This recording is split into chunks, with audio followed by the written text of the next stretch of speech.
Est-ce que tu t'es déjà fait dire que ton accent était weird?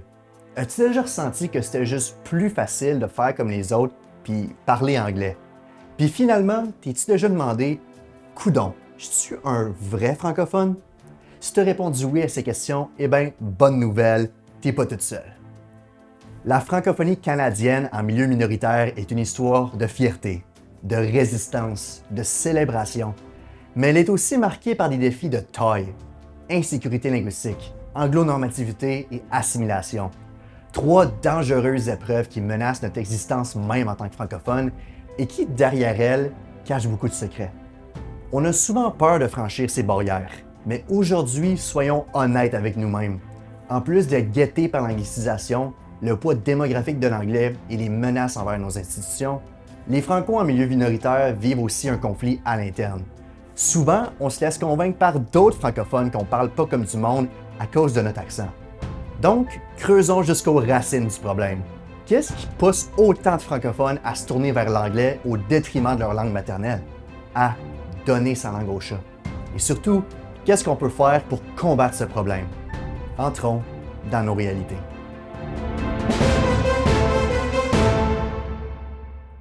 C'est plus un secret pour personne. L'anglais est partout. On traverse une ère de mondialisation et notre planète est maintenant plus branchée que jamais. Le poids démographique de l'anglais est en pleine croissance.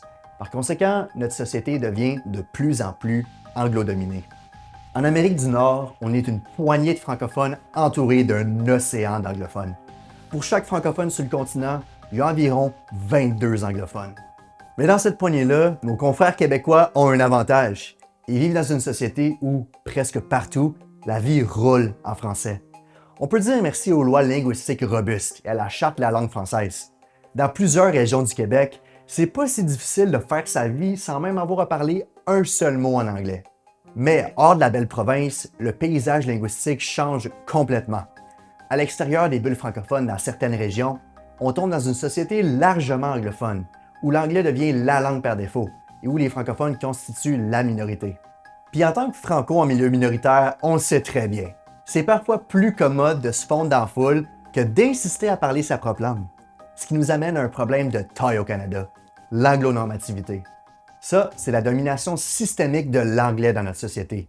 Une idée qui stipule que tout le monde devrait parler puis comprendre l'anglais, tout en retirant la valeur des autres langues au profit de l'anglais. Comment peut-on prévenir l'anglonormativité dans nos communautés? Parlons de ces solutions avec des francos engagés qui tâchent à combattre l'anglonormativité au quotidien. Bonjour, je m'appelle Aditya Vishveshwaran. Je viens de Edmonton et de Winnipeg, mais maintenant j'habite ici dans la région de la capitale nationale. Dans mon day job, je travaille comme directeur des affaires publiques et politiques chez Canadian Parents for French. Les droits linguistiques, le bilinguisme, la dualité linguistique, ce sont mes passions, puis j'essaie de bâtir un Canada vraiment inclusif puis bilingue. Je m'appelle Jocelyn Leblanc. Je suis originaire du Nouveau-Brunswick. Par contre, j'ai habité en Ontario français, en Acadie et également maintenant dans les prairies en Saskatchewan. Et je suis avocat criminaliste et je fais aussi du droit linguistique. Il faut savoir que je viens pas d'une famille francophone. Moi, mes parents sont des immigrants de l'Inde. Ils sont immigrés aux États-Unis où je suis né, puis ensuite on est déménagé à Winnipeg, où mes parents m'ont inscrit à l'immersion française. C'est à travers ce programme-là que j'ai appris le français comme troisième langue. Rapidement, un peu, je suis tombée en amour avec la langue française. C'était toujours un choix de parler en français en Alberta, puis ça l'est toujours aussi. J'ai pas nécessairement un lien à la francophonie canadienne à travers mon sang, mais pour moi, le français, c'est ma façon de vivre mon identité canadienne. Puis c'est ma façon de m'intégrer véritablement dans ce pays qui nous a accueillis. Donc, c'est un choix. L'anglonormativité, ce sont des attitudes, des dynamiques de pouvoir, des systèmes qui sont en place, qui font de l'anglais la norme. On s'attend à ce que la personne qu'on voit dans le magasin parle l'anglais, pas le français. On s'attend à ce que notre gouvernement fonctionne en anglais, pas en français. On s'attend à ce que, tu sais, comme toute la société, toute la vie se fait en anglais, les médias sont en anglais. C'est un peu partout dans une façon qui écarte le français de manière systémique. c'est vraiment de même que les anglophones, je peux dire de mes expériences, le perçoivent. C'est, oh, on aime la diversité, donc on aime le français. Elle a beaucoup de plaisir à parler ta langue, mais pas devant nous, pas pour nous encombrer. Donc, si tu veux parler le français chez toi, il n'y a aucun problème. Mais si tu veux le parler dans la sphère publique, il y a un problème. Bon, je me suis fait souvent dire, hey, Jocelyn, sois poli, parle anglais. Là, on va mettre quelque chose au clair. Parler le français, c'est pas être impoli. Parler sa langue au Canada, c'est aucunement être impoli, c'est aucunement un manque de respect, et moi, je vais aller parler ma langue. Parler français dans un système anglo-normatif, c'est une résistance en soi. Il y a plein de petites choses que tu peux faire pour sortir de l'anglo-normativité, puis de contrer, de résister contre ce système qui nous est imposé. Donc, c'est de là qui commence le choix. Oser à parler en français, oser à vivre ta culture puis ton identité. C'est d'amener mes amis anglophones puis allophones à la fête franco. C'est de leur montrer qu'il existe tout un monde, une autre partie par laquelle ils peuvent s'exprimer leur identité canadienne. Mais ça prend quand même une conviction puis de commencer par dire que je vais sortir de ma propre insécurité linguistique. Puis moi, je l'ai vécu pendant longtemps. Moi, j'avais un accent anglophone. Le monde me disait « Ah, tu viens de l'immersion française. À quoi est-ce que tu contribues à la francophonie canadienne? Comme tu dilues tout simplement ce qu'on a bâti. » Tes grands-parents n'ont pas lutté pour les écoles francophones contre le règlement 17, comme « Toi, t'as pas ta place ici. » Mais non! C'est l'ouverture à élargir l'espace francophone à des gens qui ont divers parcours, mais c'est aussi la normalisation du fait français parmi nos collègues anglophones et allophones, de bâtir des ponts puis d'aller chercher du monde qui peuvent normaliser le fait français et peuvent renforcer la communauté puis le fait français au Canada. Tu sais, comme c'est par des alliés qu'on va sortir de l'anglo-normativité. On peut combattre l'anglo-dominance au Canada en s'assurant que nos droits qui sont déjà acquis, soient invoqués. Parce que le fait d'avoir un droit, si on ne l'invoque pas, si on ne l'utilise pas, il vaut absolument rien. Si vous savez que vous avez ce droit-là et que vous allez dans un aéroport et que vous n'êtes pas servi en français, portez plainte au commissaire aux langues officielles. Arrêtez de vous plaindre et portez plainte. Parce que c'est là qu'il va y avoir des données qui vont être comptabilisées. Et je vais vous dire, la plainte la plus difficile à faire, par exemple, au commissaire aux langues officielles, c'est la première. On dirait on ne veut pas déranger, on ne veut pas mettre personne dans le trouble. Et il y a un concept qu'on parle souvent, c'est la complaisance. C'est le fait d'avoir obtenu un droit, qui est un droit linguistique, et dire « Ah ben, c'est correct ». Comme au Nouveau-Brunswick, souvent les Acadiens « Ah ben, on est officiellement bilingue maintenant ». OK, oui, mais qu'est-ce que ça donne? Parce que si le gouvernement ne respecte pas la loi sur les langues officielles, mais on est officiellement bilingue, oui, mais il faut se battre. Il faut invoquer nos droits, il faut les exiger, il faut s'insurger du fait que nos droits ne sont pas respectés. C'est pas une deuxième langue officielle, c'est une des deux langues officielles. Puis ça, c'est la différence quand on parle de l'anglo-normativité. Souvent, les gens vont dire « Ah, French is our second official language ». Non, c'est une des deux langues officielles. On a deux langues officielles qui devront être égales, puis c'est le but, on doit s'y rendre. Je pense le fait de dire on a deux langues, on a plusieurs cultures qu'on célèbre, on a un héritage autochtone, c'est notre façon de célébrer la diversité, mais aussi la complexité, le fait de mettre de côté nos différences, puis de s'unir autour d'une idée qui est le Canada. Accent, dialecte, parlure. Le français est une langue remplie de sonorités. Mais malgré la beauté de tous ces accents, on réussit quand même à se laisser convaincre qu'on parle mal. Tournons-nous vers le plus grand fléau de notre temps. Il y a comme un malaise linguistique qui nous guette partout où qu'on va. Un phénomène presque universel chez les francophones du Canada, mais encore très incompris. L'insécurité linguistique. Le sentiment envahissant que notre français n'est juste pas à la hauteur de celui d'un autre. Souvent, les francophones en situation minoritaire vont sentir comme si leur français n'est pas adéquat, même quand ils interagissent avec d'autres francophones.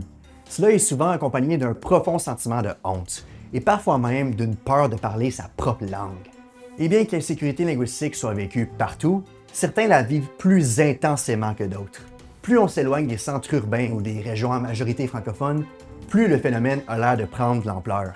Les personnes ayant le français comme langue seconde sont aussi particulièrement touchées. J'ai eu la chance d'écouter quelques puissants témoignages de francophones inspirants par rapport à leur insécurité linguistique. Allô, moi c'est Zenia Gould. Je suis artiste multidisciplinaire, interprète, poète, performeuse, cinéaste aussi. Puis je suis originaire de Shediac, la capitale mondiale du homard, au sud-est du Nouveau-Brunswick.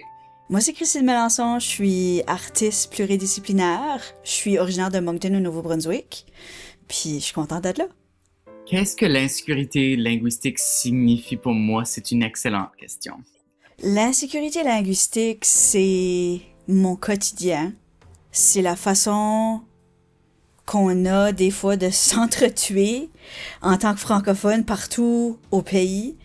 Comment dommage que c'est que, even though qu'à l'école, presque everyone parlait chiac dans les corridors, dans leur famille, à Shediac. Mais il y a personne qui nous disait que c'était beau là où qu'on parlait. Il y a personne qui nous disait qu'on avait le droit d'écrire comme ça. Il y a personne qui nous disait que le chiac c'était valide. Au contraire, on se faisait dire de pas parler chiac. On se faisait dire que si on veut des vrais jobs, il faut parler bien français. L'absence de cette valorisation de la langue fait en sorte que tu grow up à penser que t'es stupide. Puis ça trickle down dans ta confiance, ça trickle down dans ton quotidien. Des fois, on va penser 5 fois à notre phrase avant de la dire. Puis finalement, une phrase que chez nous, on aurait peut-être pas eu d'erreur de français, entre guillemets, ben finalement, on se over-corrige. Puis ça fait en sorte que, tu sais, finalement, on est moins bien compris. Tu joues comme une game. T'es comme au rugby ou au football, puis t'as la balle dans tes mains, puis comme t'essaies de pas te faire tackler, but somehow ils tackle toujours because there's no winning. Si tu parles mieux, ils vont still noticer que t'as roulé un R, puis ils vont le mentionner. Si tu parles avec ton full accent, ben ils vont peut-être te répondre en anglais ou ils vont faire un commentaire sur le fait qu'ils comprennent pas ou ils vont carrément rire dans ta face. Il y a vraiment des agressions qui viennent avec ça. Juste le fait que quelqu'un parle avec un accent, ça devient drôle. Puis c'est comme, OK, mais cette personne-là est vraiment intelligente, en train de dire quelque chose de vraiment intelligent, mais t'es en train de complètement pas écouter qu'est-ce qu'ils sont en train de dire parce que t'es juste en train de te concentrer sur l'accent. Puis je trouve que c'est dans ce temps-là que le monde va se poser des questions comme « Ah ben, tu sais, nous autres on parle mal ici et là, mais j'espère que tu nous comprendras. » Puis ben oui, c'est sûr que je vous comprends. Si je vous comprends pas, c'est que je vous écoute pas. Puis en France, s'ils viennent de Marseille, ils disent qu'ils parlent mal. S'ils viennent de la Normandie, ils disent qu'ils parlent mal. Les Français se disent entre eux qu'ils parlent mal. Mais en fait, tout le monde pense qu'ils parlent mal, tout le temps, partout. Qui c'est qui parle bien? Ça existe-tu? Parler bien? Ça existe pas! Oh my god, quelqu'un parle d'une week que t'as jamais entendu. Welcome to the real world. Il y a plein d'accents que j'ai still pas entendus to this day. Puis quand je vais les entendre, je vais pas être comme « Ah, tu parles weird, toi! » Like, non. Je vais peut-être le noter dans ma tête, mais ça, c'est des inside thoughts. You don't say the quiet parts out loud. Comme, ça a le droit d'inciter quelque chose en toi. Mais la façon que tu abordes ça, fais-le avec respect, puis t'es pas obligé de commenter sur ces choses-là. La même chose avec les apparences des gens, comme c'est un parallèle à faire, comme Ah ben là, toi, tu parles chiac, il y a un mot français, un mot anglais, puis... Ben non, je parle français. Je parle français, le chiac, c'est un dialecte qui est parlé dans le sud-est du Nouveau-Brunswick, principalement. Puis la grammaire est francophone. Puis les mots qui sont mis dedans, qui sont anglais, sont francisés. Pas dans la prononciation, mais dans la grammaire. Fait que j'ai parké mon car. Le Canada, comme phénomène linguistique, c'est beau puis c'est unique, mais c'est pas le seul endroit que ça se passe sur la planète, qu'il y a des langues qui se mélangent, qu'il y a des langues qui sont en minorité. Puis de comprendre quelque chose comme ça peut démystifier un petit peu qu'est-ce qui se passe au Canada. Puis là, on a moins honte de parler comme ça, dans ce temps-là. disons que tu es en train d'essayer d'expliquer quelque chose à quelqu'un ou tu es en train d'essayer d'écrire une phrase correctement, pose-toi la question, OK, comment est-ce que je le dirais pour vrai, là? Comment est-ce que je dirais ça s'il n'y a pas de règlement? Comment est-ce que j'expliquerais ça à ma best chum? Moi, il n'y a rien de mieux que quand je me mets à parler chiac avec mes girls, avec mes besties. Il y a quoi qui vient me chercher, il y a quoi qui s'allume dans moi. C'est ça l'euphorie linguistique à moi. C'est comme quand tu enlèves la honte qui vient avec, c'est ça l'euphorie. C'est that thing that feels right quand ça sort de ta bouche. Comme quoi about mon chiac me fait feeler good. Puis une des choses qui me fait feeler good, c'est le fait que le chiac est mostly non-genré. Avec l'insécurité linguistique, ces petites nuances-là, on essaie de les cacher ou les minimiser trop souvent dans la face du français normatif ou dans la face des gens qui ont un meilleur accent que nous. On essaie de diminuer ces choses-là. Il faudrait que les francophones de partout au pays s'entendent parler. Tu sais, que quelqu'un de la Nouvelle-Écosse entende quelqu'un de la Saskatchewan parler en français, puis que quelqu'un de la Colombie-Britannique entende des accents du Nouveau-Brunswick. Puis en français, mettons acadien, comme sur mon chandail, ça met bénaise. C'est moi qui l'ai brodé. Bénaise, ça veut dire bien à l'aise. Puis pour moi, je dirais jamais je suis bien à l'aise. Il y a personne, je sais pas, je connais personne qui dit ça. Mais là, mettons, je suis assis dehors, là, sur une chaise, puis il fait le soleil, puis je suis avec mes chums. Oh my God, je suis bénaise. Pour moi, ça dit tout. Voici ce que je peux faire pour minimiser l'insécurité linguistique. En tant qu'artiste, je peux continuer à créer, je peux continuer à écrire, je peux continuer à parler, je peux continuer à partager mon vécu. Puis dans le processus, je pense que ça aide à éliminer des enjeux qui rendent possible l'insécurité linguistique. But on a le droit d'exister, qu'on soit understood or not, you know? Je parle pas mon chiac proudly puis happily avec l'euphorie pour éliminer l'insécurité linguistique. I just don't. Parce que je peux pas, puis je veux pas, parce que quel huge fardeau. Ben, il y avait Claudette Bradshaw qui vient de ma région. Elle a grandi exactement dans le même quartier où moi j'ai grandi, à Parkton, dans la ville de Moncton. Puis elle a été ministre de la francophonie, je crois. Puis elle parle avec son accent de Parkton. Toute sa carrière, elle a vécu de l'insécurité linguistique. Puis ça fait en sorte que il y a aussi des exemples dans des positions de pouvoir de personnes qui parlent avec leur accent à eux, qui n'ont pas peur de le faire parce qu'ils savent que ce qu'ils ont à dire, c'est plus important que la façon qu'ils disent. Puis c'est ça qu'il faut qu'on continue de faire. Que la façon que je dis ce que j'ai à dire, c'est moins important que ce que j'ai à dire sur la francophonie, sur tout le monde qui est là. Quand ça vient à notre langue, les francophones ont souvent tendance à être coriaces. Depuis toujours, on a l'habitude de se picosser sur nos accents, notre vocabulaire, notre manière de parler. De garrocher des insultes à l'autre parce que son accent est différent du nôtre. De se faire dire qu'on parle un mauvais français. Mais il faut faire face à la réalité. Avec plus de 350 millions de locuteurs en 2025, un nombre qui devrait doubler d'ici 2050, le français est une langue du monde. Et comme chaque coin du monde a ses propres sonorités, il existe plus qu'une seule variété de français canadien. On parle d'une langue qui est utilisée par 10 millions de personnes à travers 13 provinces et territoires sur 6000 km. Comme dans tout autre pays dans le monde, le français qu'on parle ici est extrêmement varié et riche en dialectes.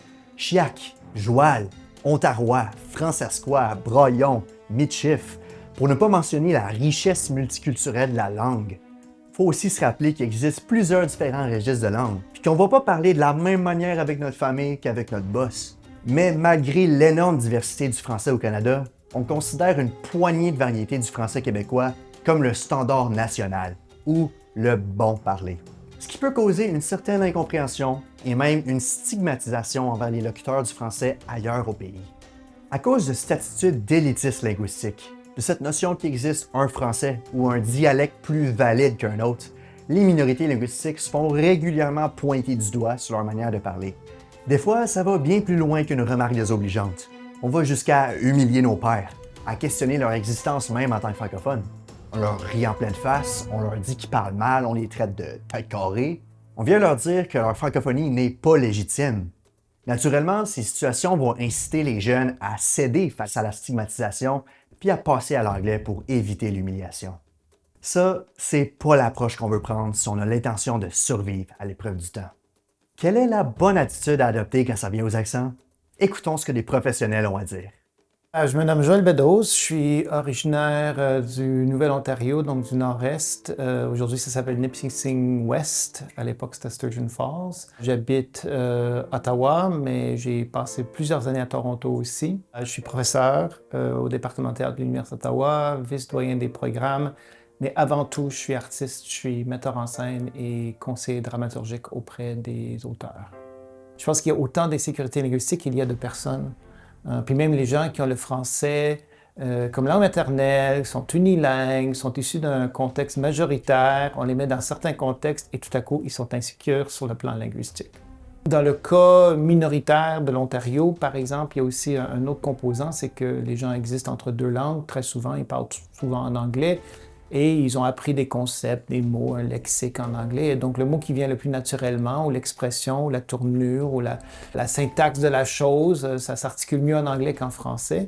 Et là, tout à coup, il y a un moment de pause. C'est-à-dire, attends, je suis en train de communiquer dans quelle langue? Et là, tout à coup, ça crée une confusion, qui crée l'insécurité. Ce qui est particulier en français, c'est que on passe beaucoup de temps à identifier les différences au lieu juste de s'écouter pour se comprendre. Les mêmes discussions en anglais, ils font pas ça. Il y a un ami français qui m'a dit, encore à ce jour, quand je rencontre un franco-ontarien ou un Québécois, les 15 premières minutes on passe le temps à dire on n'est pas pareil, vous dites ceci, je dis ceci, on n'a pas le même lexique, on dit sirop d'érable, est-ce que tu sais ce que c'est le sirop d'érable? Il y a comme une espèce de besoin de s'affirmer dans sa spécificité linguistique pour s'assurer que c'est perçu comme étant la norme locale pour ensuite passer à d'autres sujets. Comment ça va? Qu'est-ce que tu as fait cet après-midi? Veux-tu un café? Un des enjeux pour éliminer l'insécurité linguistique généralement au Canada, majoritaire, minoritaire, c'est d'arrêter ce besoin de s'affirmer dans sa particularité chaque fois qu'on rencontre une francophone d'une autre région. C'est pas juste une insécurité linguistique, c'est avant tout une insécurité culturelle. On doit se débarrasser avant tout de l'insécurité culturelle pour arriver à une sécurité linguistique. On parle toujours de la langue, on parle de la forme, mais pas le contenu. Le contenu est 1000 fois plus important que le contenant. Une communauté franco-queer, par exemple, l'insécurité linguistique, c'est parfois aussi le sentiment que la langue française ne représente pas son identité de genre parfaitement, parce que c'est trop complexe. Dans une communauté racisée, parfois c'est un sentiment que la langue française, c'est un effet colonial, puis on perd notre propre identité culturelle, ethnique, au profit de la langue française. Quand il y a des gens qui sont à ces intersections de plusieurs communautés, qui parlent avec un accent ethnique de l'Afrique, disons, qui sont aussi gays puis parlent de manière stéréotypée comme une personne gay, disons. Là, cette personne va vivre une insécurité linguistique plus profonde. En plus de ça, il y a des insécurités linguistiques qui se vivent dans des situations éloignées. Je pense dans l'Ouest canadien, ça se vit très différemment aussi. On est tellement éloigné des centres majoritaires du français que c'est à nous comme communauté de créer nos propres opportunités, nos propres occasions de parler en français, de célébrer la culture francophone que dans l'Est canadien, où peut-être que ça se donne plus facilement. Pour mes amis de l'immersion française qui sont des anglophones, allophones qui ont appris le français comme langue seconde, nous, on vit l'insécurité linguistique comme d'une manière différente aussi parce que c'est notre deuxième langue. C'est aussi facile à dire que « Actually, I'm just gonna let go of this language after high school ». Je ne pense pas qu'on va mettre fin à l'insécurité linguistique pour une raison très simple, c'est que les francophones au Canada et en Amérique du Nord seront toujours minoritaires et c'est la conséquence du fait qu'on a choisi de ne pas disparaître. Donc, c'est-à-dire, à partir du moment où on se dit on veut continuer comme une société d'expression française, là, minoritaire, majoritaire, avec ses complexités et tout, à partir du moment qu'on a fait ça, regarde, on sera toujours dans un rapport complexe avec les anglophones, on aurait des alliés, on aurait des ennemis, on a des ennemis à l'interne, il y a toutes sortes de complexités là-dedans. mais ça sera toujours normal d'être un peu insécure pour deux raisons. Tout ce que je viens de décrire et le fait qu'il y aura toujours la France comme pays immense, pas si loin finalement, qui est un gros producteur culturel qui va nous rappeler à quel point notre français n'est pas dans leur norme et c'est la norme la plus importante encore à ce jour dans la francophonie. Le plus qu'on est en dialogue avec les autres francophonies en Afrique, en Guyane française, en Haïti, le plus qu'on apprend collectivement que dans notre grand projet hors centre d'être francophone, souvent en contexte minoritaire, qu'on n'est pas les seuls, et de comprendre que possiblement on a plus en commun avec eux qu'avec le centre, Paris, ça nous sert. Écrire. Écrire. Écrire ce qui sort de ta fucking bouche. Il y avait un temps, mes étudiants en première année, tous mes étudiants anglophones savaient écrire. À peu près la moitié de mes étudiants francophones arrivaient à écrire et se rattrapaient avant la fin de leurs études universitaires. Là, c'est universel que mes étudiants arrivent du Québec, de l'Ontario français, de l'Acadie. Ils n'arrivent pas à écrire en français en première année à l'université.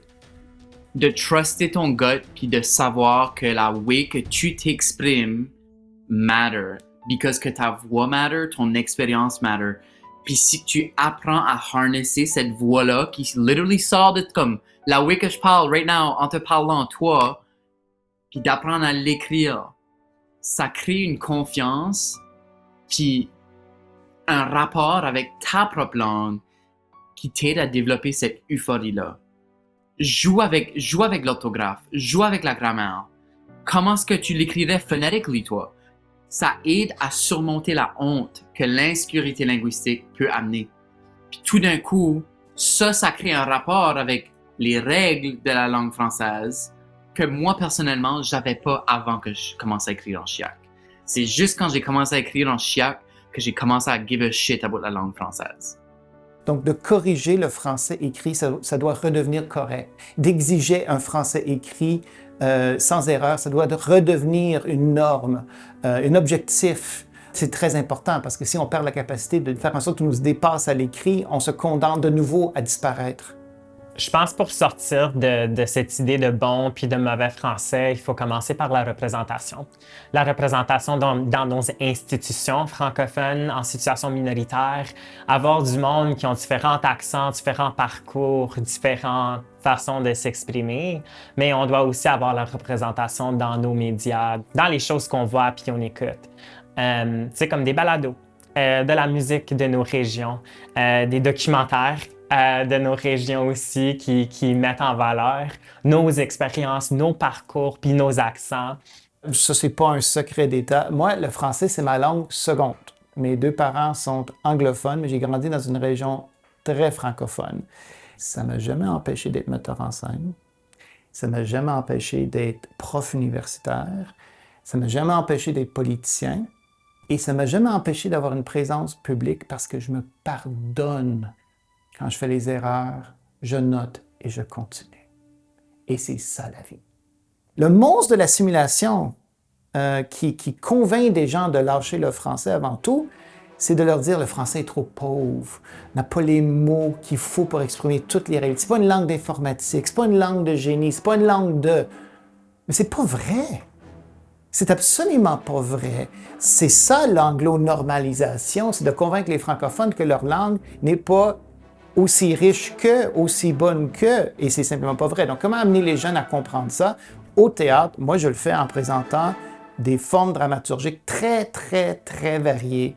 Et tout à coup, le français passe de ça à ça, et passe de ça à ça, et passe de ça à ça, et tout à coup, le français, c'est le monde. Et quand on est en milieu minoritaire, il y a beaucoup d'éléments autour de nous qui sont là pour nous dire que c'est pas ça. Que le français, ça ne peut pas être le monde. Le français, c'est un élément parmi tant d'autres qu'on doit classer selon certaines activités, certaines facettes de notre vie.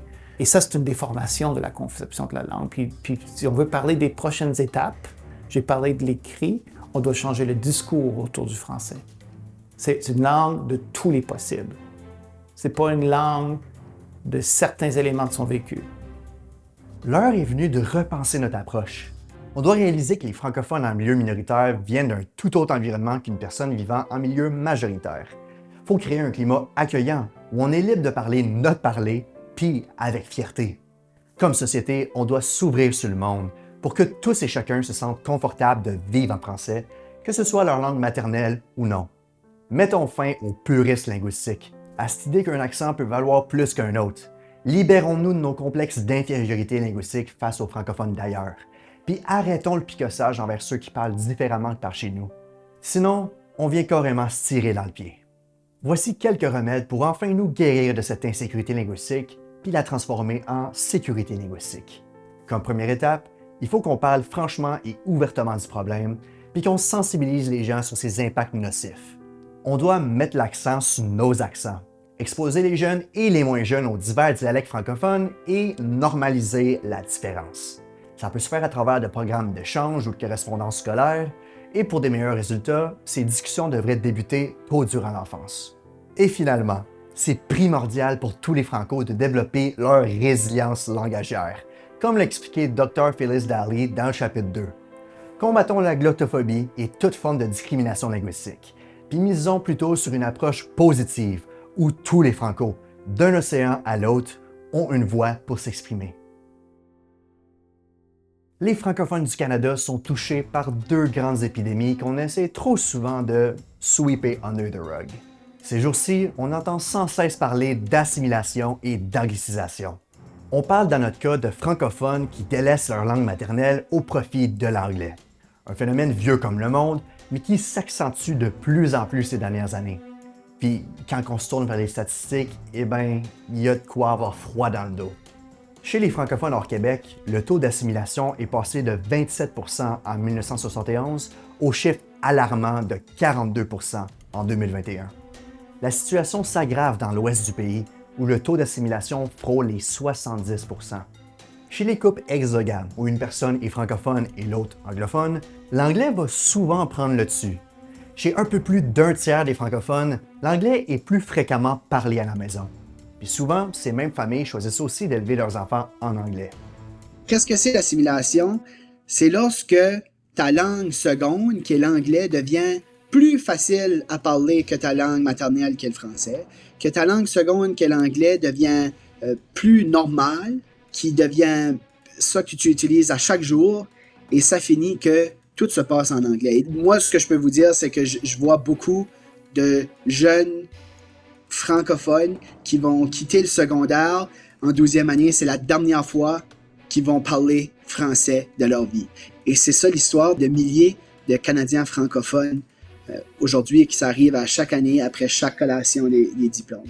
Le deuxième morceau, je dirais, ou le morceau final, qu'on voit une assimilation complète, c'est quand on voit des parents francophones qui sont de langue maternelle française, mais qui ne vont pas passer la langue française à leurs enfants, qui vont parler en anglais à leurs enfants, et que cet enfant-là ne parlera plus français. Malheureusement, ça, c'est l'assimilation là, à 100%. C'est complet, c'est fini. Cet enfant-là ne sera pas un francophone, ça va être un anglophone. Et malheureusement, à chaque recensement qu'on voit de Statistique Canada, on voit une baisse du pourcentage de francophones au pays. Donc, le nombre absolu augmente tout le temps, mais le pourcentage descend. Et quand on n'a pas un pourcentage, on n'a pas de voix, on n'a pas de poids politique. Et quand on n'a pas de poids politique, on ne va pas se chercher des droits additionnels. Donc, ça vient qu'on perde nos outils juridiques.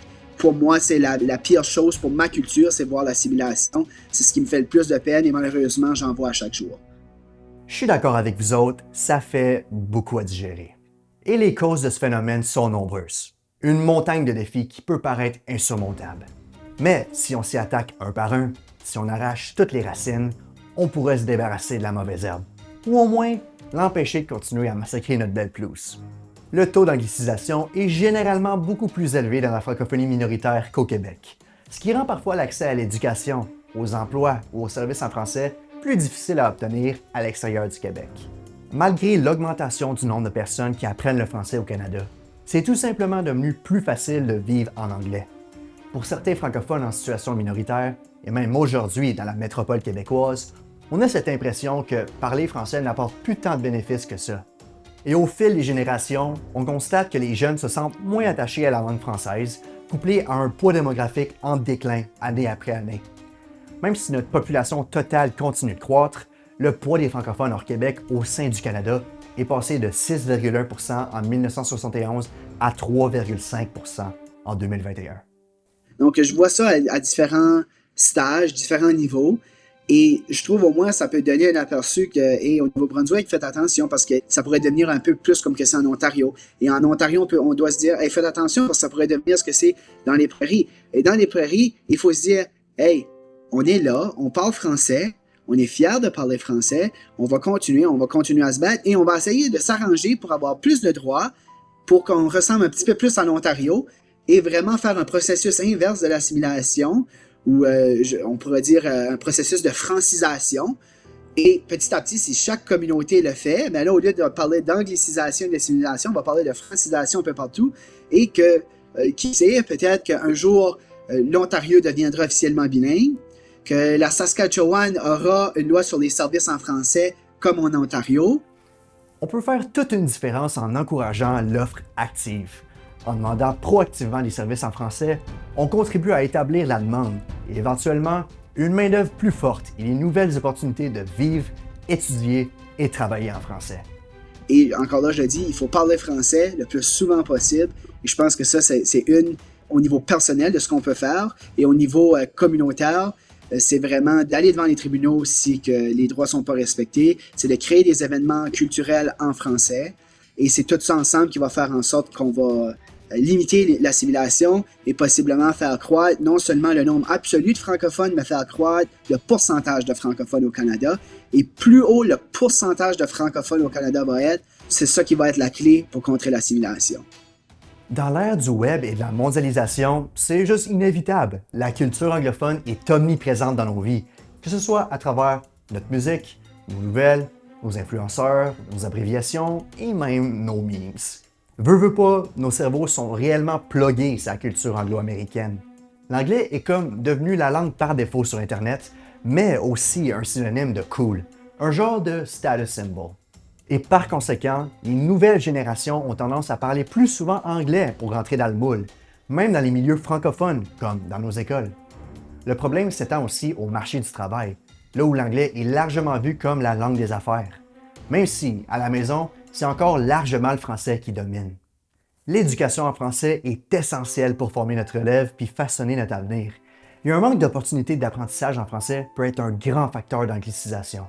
J'ai décidé de partir à la rencontre d'enseignants pour connaître leur point de vue. Je m'appelle Élise Goulet-Peterson, je viens d'Orléans, je suis née là, j'habite encore là, puis je suis enseignante. Je pense qu'historiquement, on peut voir que l'importance des écoles dans la survie de la langue, c'est super important. Les écoles sont au premier plan. La persévérance des enseignants à vouloir continuer d'enseigner en français, c'est ce qui a fait survivre la langue jusqu'ici. Donc absolument, avoir une école de langue française dans notre communauté, c'est primordial pour faire survivre la langue dans cette communauté-là.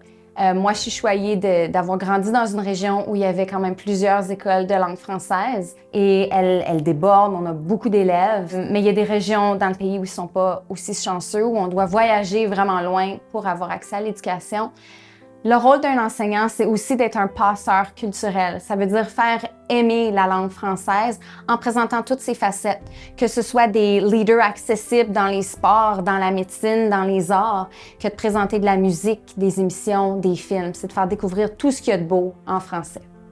La présence de l'anglais dans nos écoles de langue française est de plus en plus prononcée et moi, je vois un changement très radical dans ma salle de classe.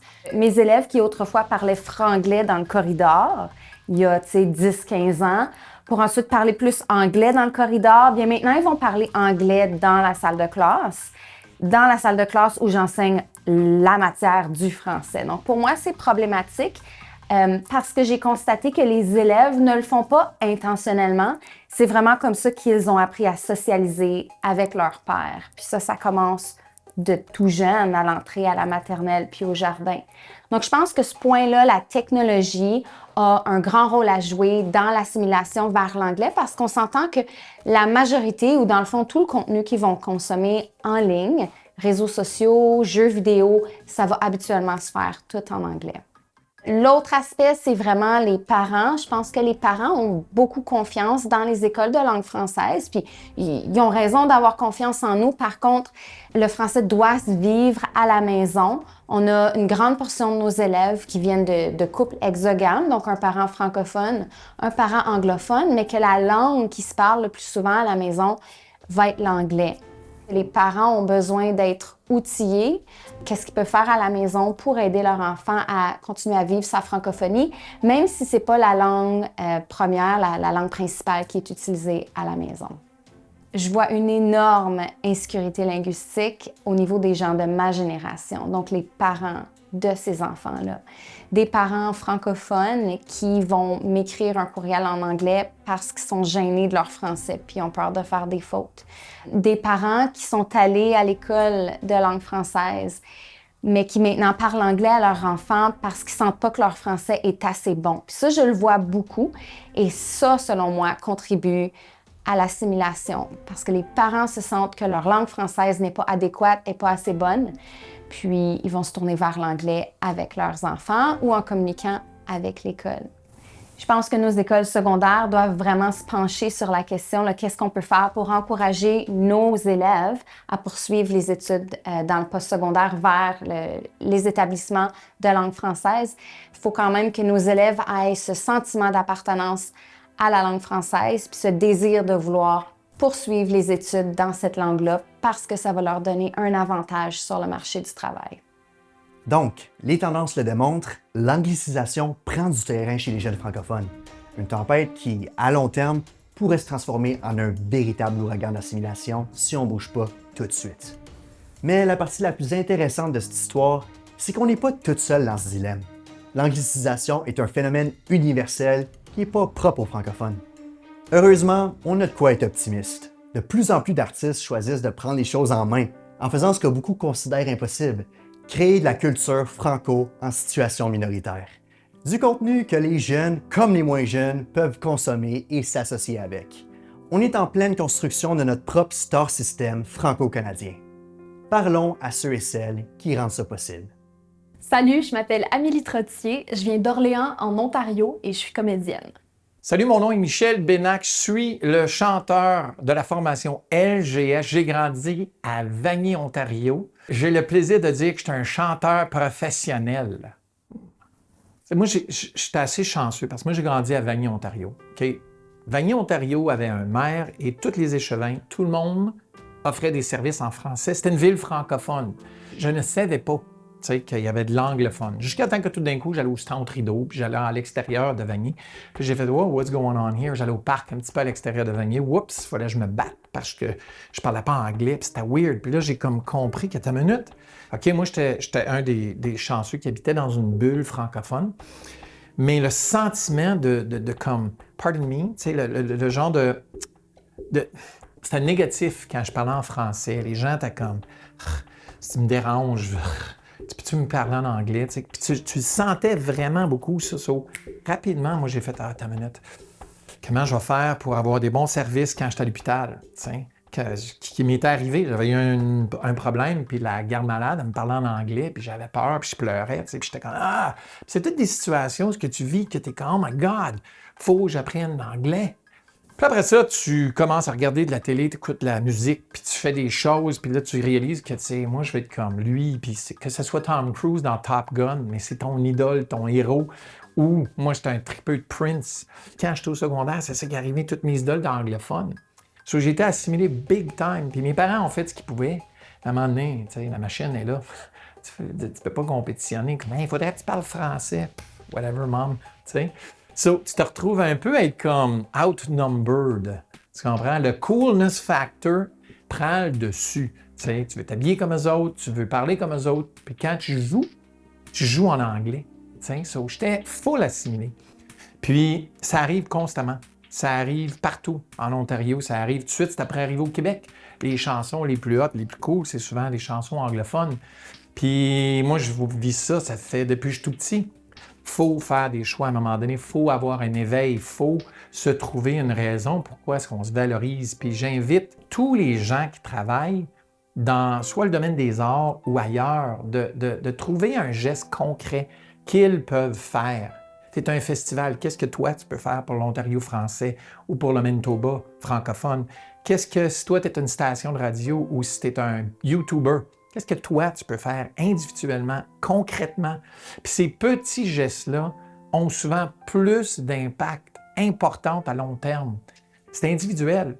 Moi, j'ai fait un choix de parler en français puis d'aller aux places de café sans nommer de nom pour dire « Je peux-tu avoir un café double-double, s'il vous plaît? » Puis pas accepter d'être obligé de switcher en anglais. C'est des petits gestes, des fois fatigants, mais qui ont un impact énorme. Selon moi, les arts puis la culture, c'est vraiment par là que le français ou les langues en général vivent. Fait qu'on a absolument besoin de nourrir notre culture puis nos artistes pour qu'eux puissent nous nourrir en retour. Le français, il va survivre si les artistes continuent d'exister, puis si la communauté francophone continue de consommer ce que les artistes francophones font et qu'on réussisse à voir c'est quoi notre nouvelle francophonie. Faut pas oublier qu'on a accès à des ressources extraordinaires pour inspirer nos jeunes, qui est de la musique, du théâtre, de l'humour, des gens extraordinaires qui continuent à œuvrer. Puis c'est beau de leur donner une place. Il faut pas oublier si les jeunes cherchent, peut-être pas une bonne idée de leur dire de parler en français, mais au lieu de leur donner accès à des choses qu'ils peut-être aimeraient entendre ou connecter avec eux autres dans une langue maternelle qui leur appartient, pour que tout d'un coup, le coolness factor se fait là aussi. Parce qu'il y a bien du stuff cool en français. Et surtout, il faut arrêter de dire au monde « Parlez français, parlez français ». Il faut commencer à expliquer pourquoi on devrait parler français. Puis on devrait commencer à vivre en français. Pour vrai, on aime l'anglais parce que c'est une langue culturelle, qui nous relie à des référents. Puis c'est pour ça que les gens gardent leur français. Ceux qui gardent le français, c'est ceux qui écoutent la télé en français, qui ont écouté des émissions jeunes, and they can relate. Ça a été magique quand on a embarqué, puis les jeunes tout de suite sont levés de bout, puis ont fait comme « What? » La musique qui me parle. Mon âme a faim de ma culture, puis de se donner le droit d'exister. L'humain cherche à appartenir, puis connecter. Puis les arts est un excellent véhicule pour justement motiver et inspirer ces jeunes-là qui se cherchent. Moi, en fait, je trouve que dans un milieu minoritaire comme artiste, c'est plus facile parce qu'on a moins de compétition que dans un milieu majoritaire. Les institutions semblent comprendre le besoin de mettre le français de l'avant. Donc, c'est avantageux d'être ici comme artiste dans un milieu minoritaire. Ça, moi, j'écris des tunes, des fois niaiseuses, des fois bien le fun, qui fait sauter les gens. Puis quand ils finissent de sauter, ils font comme « Ah, j'ai du fun en français », mais ils s'en rendent pas compte.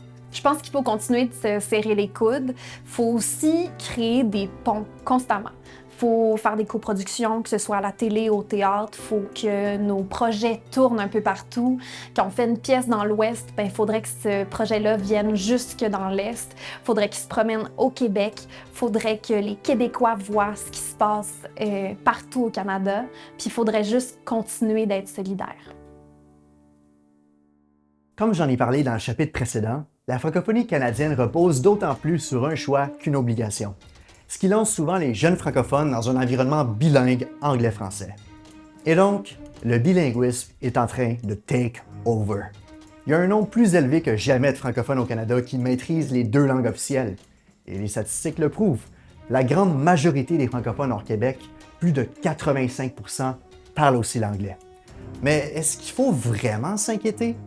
Comme le décrit le chercheur et psychologue Wallace Lambert, il existe deux formes de bilinguisme fondamentalement opposées, le yin et le yang du bilinguisme, si vous voulez.